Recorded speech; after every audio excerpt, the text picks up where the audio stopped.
Hi and welcome to my soul tribe. My name is Miriam Rose. Today we're talking about do's and don'ts of applying foundation. So please subscribe to my channel. Make sure that you set the bell on all. YouTube has been lately unsubscribing people, so that's a bit of a shame. Make sure that you are still subscribed. Please give it a thumbs up. Comment down below on your experiences with applying foundation correctly or incorrectly, and also share my videos because that really helps me to gain new subscribers and I would really appreciate it. And also I just wanted to let you know that I'm starting a new channel called Spiritual Destiny, which is all about increasing your awareness in the field of the holistic and the spiritual and the psychologies. So please make sure to subscribe to my new channel called Spiritual Destiny. And I would like for you to subscribe to my Instagram as well as Twitter so we can keep the conversation going. I have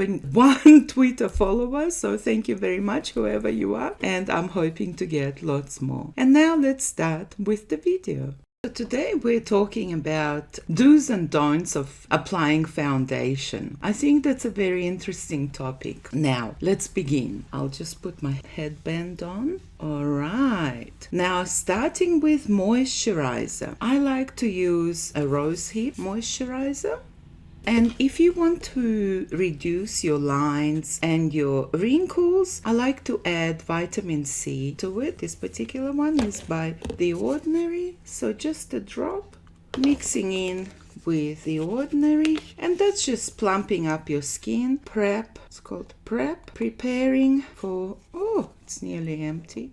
I need to go and get... Oh, no, there's plenty more. I need to get some more of this Ordinary. Rubbing it in the palm, in your fingers, and just pressing it in rather than going in this way and rubbing it in, because if you press it in rather than rubbing, you are going to decrease any kind of lines or wrinkles appearing. And you know, the best thing underneath your eyes is just tap tap tap tap tap. So you don't want to increase any lines or wrinkles. So the best thing is to tap, tap, tap, tap. And here we go. Now, afterwards, we are looking for a nice primer. Not to prime is a crime. So I've got 3 to choose from. This is nice and moisturizing. Covergirl TruBlend. This is more of an illuminizing one by Flower Beauty. And there's another choice if you have large pores, a pore filler by NYX, but there are plenty on the market. I personally like to use this primer here, the moisturizing one, because I've got mature skin, and this is my go-to, and this is by Covergirl. Now, just a few drops. What I like about this particular, rubbing it in your fingers and once again tapping it into your skin, making sure that it's all primed. A primer is very important to use because it's a barrier between your skin and the foundation, and what we're looking for is not to damage our skin. That's why we need a barrier between our foundation and our skin, which is the primer. Alright, the do's. Make sure that your sponges or your brushes are cleaned, because both sponges and brushes harbor bacteria, so they need to be washed and cleaned on regular basis. And if they harbor bacteria, that will go on your skin and that will probably break you out. Now, the difference between a wet sponge, which has been loved and used, but it has been washed, and a dry sponge, look at the size difference. You need to always wet your sponges when you're applying foundation. Do not use orange foundation because you're not Oompa Loompa and you don't want to appear orange. You don't want to be orange because that's not a good look. See?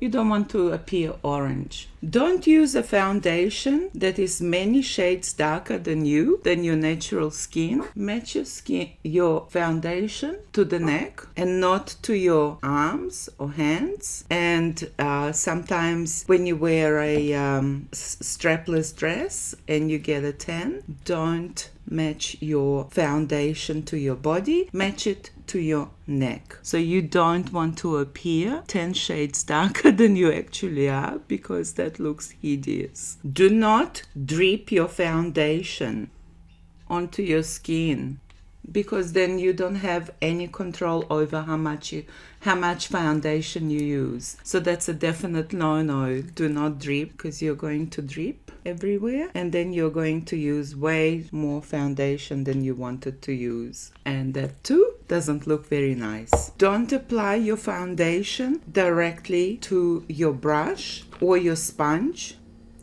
because what happens is that the brush or the sponge soaks it all up. So half of your product has gone away, and the same with a sponge. So only apply to your hand or to a makeup plate. So here you don't want to lose half of your foundation to the brush, which has soaked in, or half of the foundation. That's why the best way to apply foundation is using your hand, the back of your hand.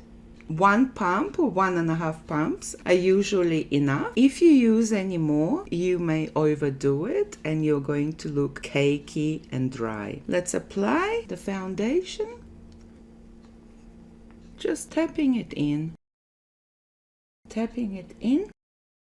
And making sure that your sponge is damp, so it doesn't absorb any of the foundation. It actually lands, your foundation actually lands on your skin. Always make sure to go down your neck, because nothing is worse than a hideous line between your face and your neck. And basically you just tap it in, running it down your neck. See, there's still plenty of product and I'm nearly finished. Now, these days it's fashionable to use a lighter weight foundation. I personally, and that natural look is very trendy at the moment, I personally like to use a more coverage foundation. That's just my preference. But even though this foundation that I'm using, Airbrush Flawless Foundation by Charlotte Tilbury, which is a full coverage foundation, can be reduced when less product is used. However, it is buildable, and if you're looking for a greater coverage, then you can use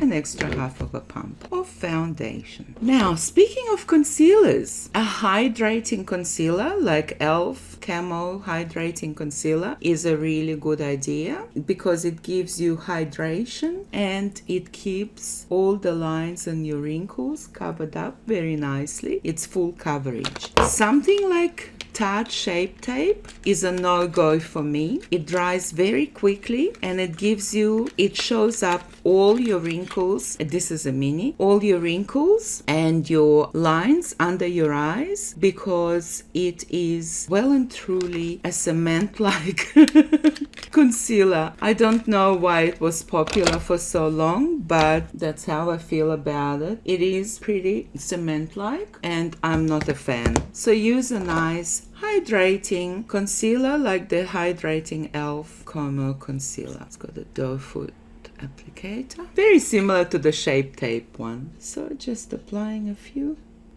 drops and a bit under the eye. We don't want to go in heavy-handed. A good idea is to use a brush for your concealer so that you don't make any mistakes and you blend in your concealer nicely into your skin. Now, I got the idea of this video from Ma. I don't know if you watched Ma's videos, but I really enjoy watching her videos, and I will link her channel down below. So when you're using a brush, you have control over where your concealer goes, and that's the beauty of it. And you can over spots. And then pressing it in with your sponge, because what we're looking for as an end result is for our foundation and concealer to look like our natural skin. Okay, so that's all nicely concealed and brushed. I think I've got concealer on my lips, but that's okay, kind of used to that kind of thing. Now, because as I mentioned before, a lot of people these days, it's very trendy, and a lot of people like a more natural finish or a more hydrating finish. I personally don't, because I don't like that illuminating finish where you look like a grease ball, or you look like you can fry an egg on your face. I don't like that look, but many people do. In that case, you might want to use a BB cream, a hydrating foundation, an illuminizing foundation, or for a lighter finish you might like to use a powder finish foundation, such as this one here by Physicians Formula. I only use cruelty-free products. Physicians Formula used to be cruelty-free when I bought this foundation powder, but it no longer is. And finally, but I would like to finish my products before, rather than just discarding them, because that's wasteful. So lastly, what you need to do is to use a powder, translucent powder. This is by Bobbi Brown, just to set your foundation. One way is to dip it in here, another way is to put some in your lid and just go for it. What my preference is to go with a smaller, thinner brush under your eyes and just around your eyes. Once again, it gives you the control that you're looking for when applying a translucent powder, so that it doesn't go anywhere. And then with a thicker brush, just applying it. Make sure you tap it off, applying it all over your face. A good way is to press it all in, pressing rather than pushing, because it gives you a more natural effect. And finishing off. And once you have finished applying the rest of your makeup, make sure to finish off your makeup routine by setting your makeup so it lasts you a whole day long with a setting spray. I've got here Urban Decay All Nighter, which I find to be a very good setting spray. There are lots of other ones on the market. Okay, well, thank you very much for watching. Cosmic kisses to everyone. Bye for now.